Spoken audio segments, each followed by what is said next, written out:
Hello dear students, आज के इस वीडियो लेक्चर में हम जो महाराष्ट्र बोर्ड ने हमें क्वेश्चन बैंक प्रोवाइड की है ऑर्गेनाइजेशन ऑफ कॉमर्स की 12th स्टैंडर्ड की, तो उसके ही नेक्स्ट वीडियो जो नया वीडियो मैं आप लोगों के लिए अपलोड करने वाली हूँ सॉल्यूशन का वीडियो। तो इससे प्रीवियस वीडियोस अगर आपने नहीं देखे हैं तो इसकी प्लेलिस्ट बनाई हुई है मैंने, तो आप वहाँ से हेल्प ले सकते हो। ऑब्जेक्टिव क्वेश्चंस वगैरह मैंने लगाए हैं एंड मैंने जस्टिफिकेशंस के भी सॉल्यूशंस आप लोगों के लिए अपलोड किए हैं। Justify 1 to 11 I guess justify already मैं अपलोड कर चुकी हूँ।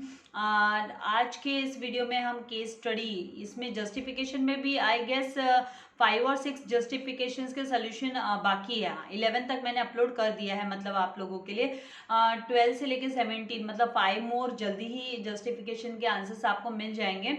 और केस स्टडी में मैंने केस स्टडी में क्वेश्चन नंबर 1, 2 एंड 3 जो केस स्टडी का है वो मैं ऑलरेडी अपलोड कर चुकी हूँ। यहाँ पर अभी आज हम क्वेश्चन नंबर 4 और 5 एंड 6 केस स्टडी का कंप्लीट करेंगे। तो यहाँ पर सबसे पहले जो दिया है क्वेश्चन नंबर 4 में, वो दिया शिरीष शिफ्टेड सम फर्नीचर, उसने है ना कुछ फर्नीचर शिफ्ट किया टू हिज ऑफिस, अपने ऑफिस में, and issues a cheque of ₹20,000 और 20,000 का चेक इशू किया टू MB मूवर्स लिमिटेड को।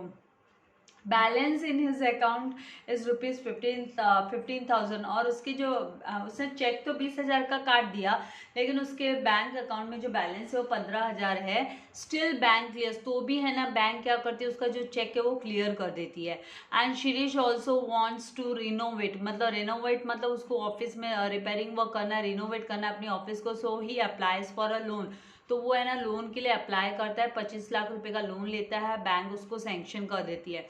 And transfer the amount to loan account, और उसका जो बैंक सैंक्शन करने के बाद उसका जो पैसा है लोन अमाउंट का वो उसके लोन अकाउंट में ट्रांसफर कर देते। But Shirish withdrew only ₹15 lakh, Shirish ने लेकिन 15 लाख ही है ना विड्रॉ किया।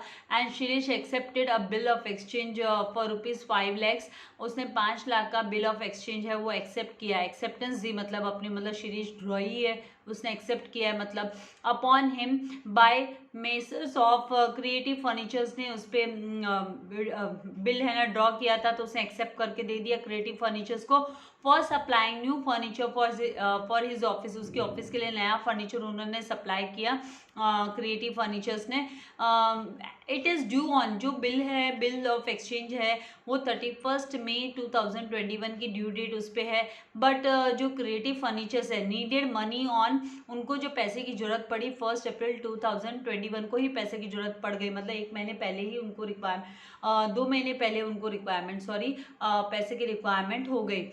दे गॉट रुपीज 4,75,000 4.75 लैक्स का उन्होंने ना पैसा उन्होंने रिसीव हो गया फ्रॉम बैंक से on the basis of the same bill of exchange, मतलब उस बिल ऑफ एक्सचेंज की बेसिस पे ही उनको 4.75 लाख का रुपीज़ है ना उनको रिसीव हो गए। 1 अप्रैल को उनको रिक्वायरमेंट थी। तो ऐसे वाला जो जब हम क्वेश्चन को रीड करते हैं तो हमको कॉन्सेप्ट को समझना है। यहाँ पे 4.75 लाख रिसीव हुआ है, मतलब इसका मतलब जो क्रिएटिव फर्नीचर्स है उन्होंने डिस्काउंट करके लिया था वो बिल, इसका मतलब ये है। तो यहाँ पर जो है डियर स्टूडेंट्स, आप लोगों को जो क्वेश्चंस पूछे हैं वो इस पैसेज के आधार पर ही होंगे। केस के ये जो केस दिया इसी के आधार पर होंगे। तो सबसे पहले क्वेश्चन दिया कि name the type of account Shirish must be operating, Shirish कौन से टाइप का अकाउंट ऑपरेट कर रहा है। ये ऐसे क्यों बोला, क्योंकि शिरीष ने तो है ना 20,000 का चेक इश्यू किया, MB मूवर्स के नाम पर 20,000 का चेक दिया उनको, और है ना उसके बैंक में तो 15,000 ही थे। तो ये जो केस कब होता है, बैंक ने तो क्लियर कर दिया हिसाब, तो इसका मतलब वो करंट अकाउंट ऑपरेट कर रहा है। तो वो जैसे कि है ना current account must be operating by Shirish, इसका मतलब उसने करंट अकाउंट ऑपरेट किया है। And current account is operated by businessman, इसको बिजनेसमैन ऑपरेट करते हैं। अदर जो कमर्शियल ऑर्गेनाइजेशंस है जैसे हॉस्पिटल्स हुए, एजुकेशनल इंस्टीट्यूशंस हुए, who have regular banking transactions, जिनके ना रेगुलर बैंकिंग ट्रांजेक्शंस होते हैं, वो करंट अकाउंट ओपन करते हैं, उनको करंट अकाउंट की फैसिलिटी मिलती है, जिसके अंदर उनको ओवरड्राफ्ट की फैसिलिटी भी मिलती है।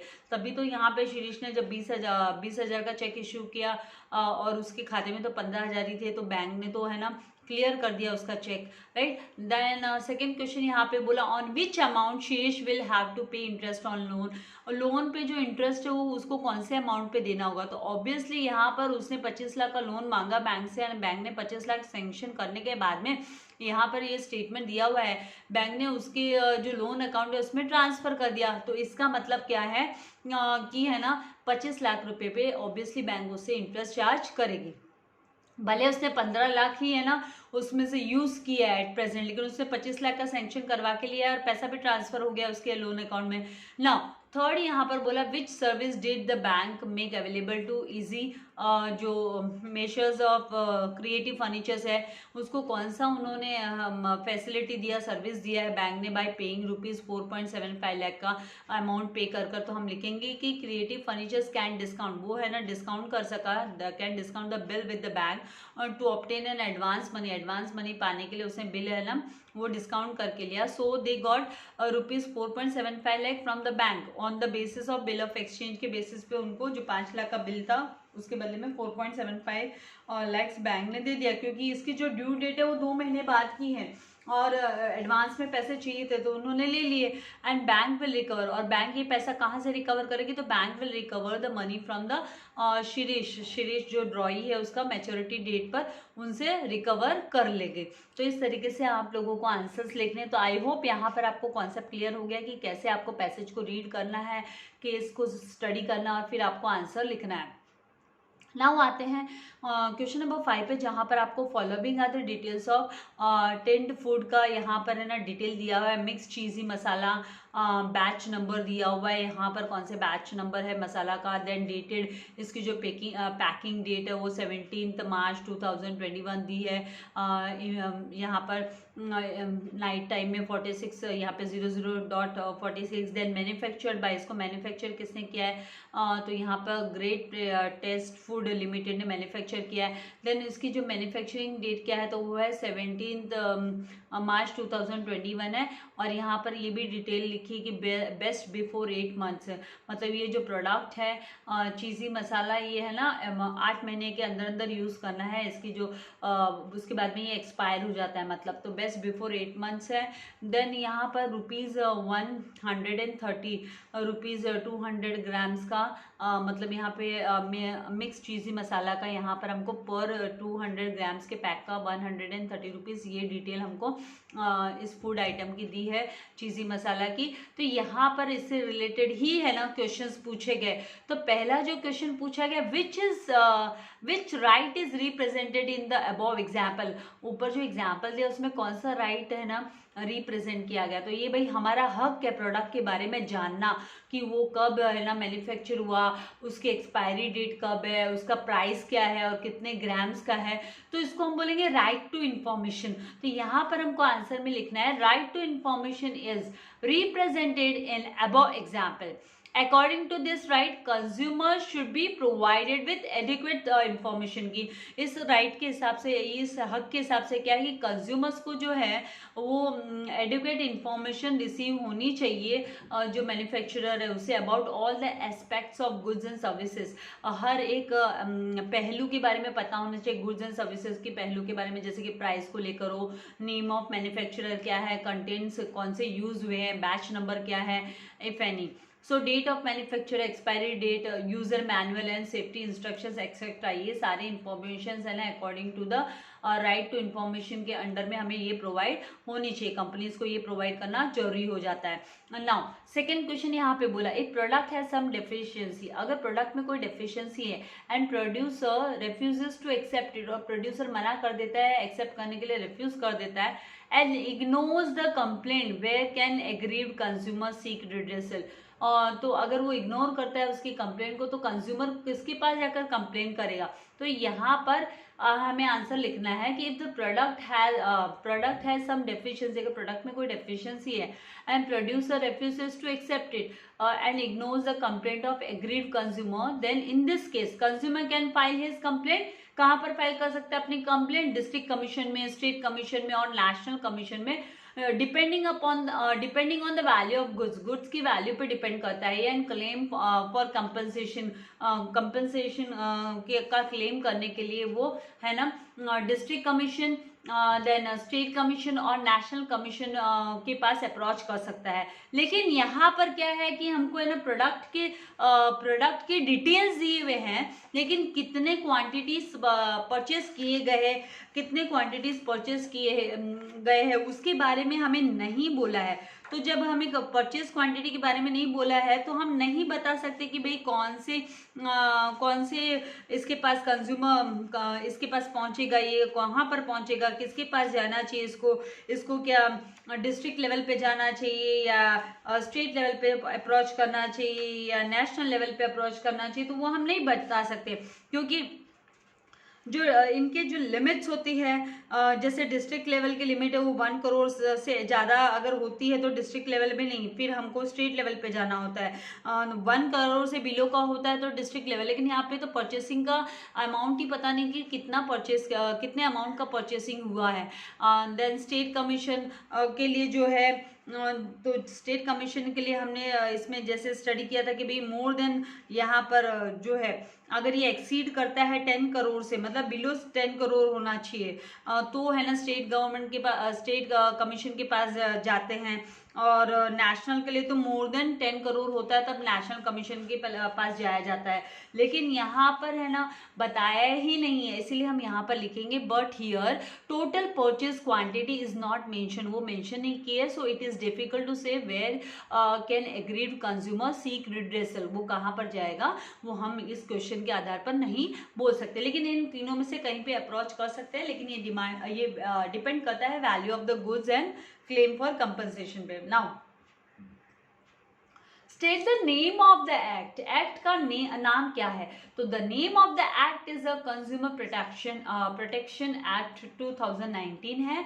and इस act का क्या फायदा है? तो this act made provision for the establishment of consumer dispute redressal agencies, मतलब ये है ना जो कंज्यूमर्स को अगर डिससेटिस्फाई है, वो लोग सेटिस्फाई नहीं है प्रोडक्ट से, सर्विसेज से, तो वो है ना यहाँ डिस्ट्रिक्ट कमीशन या डिस्ट्रिक्ट लेवल पर पहुंच सकते हैं, डिस्ट्रिक्ट कमीशन के पास, स्टेट लेवल पे वो लोग है ना स्टेट कमीशन तक पहुंच सकते हैं, एंड नेशनल कमीशन तक जो कि एपेक्स बॉडी है एट द सेंट्रल लेवल, वहां तक वो अप्रोच कर सकते हैं अपनी कंप्लेंट को लेकर, अपने डिस्प्यूट को लेकर वो कंप्लेंट फाइल कर सकते हैं। So the act covers all the complaints with relevant merchandise और सर्विसेज, जो भी सर्विसेज उनको अनफेयर ट्रेड प्रैक्टिसेस जो हो रही है तो उसके खिलाफ कंज्यूमर है ना अप्रोच कर सकता है यहाँ पर कंज्यूमर रिड्रेसल कोर्ट तक। तो आई होप यहाँ तक आपको ये जो है ना किस तरीके से आंसर्स लिखने हैं आपको समझ में आ गए हैं।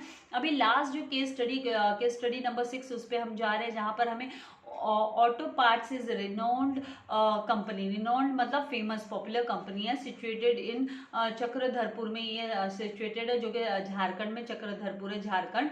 And this company is leading manufacturer, ये लीडिंग मैन्युफैक्चरर कंपनी है ऑटो पार्ट्स की, auto parts and also exports to some countries around the world. और ये ना दूसरे जो कंट्रीज हैं वर्ल्ड की वहाँ पर भी ये लोग एक्सपोर्ट करते हैं, ऑटो पार्ट्स की कंपनी है। And this company has net worth of ₹600 crore, इनका जो नेट वर्थ है वो 600 करोड़ रुपए का नेट वर्थ है।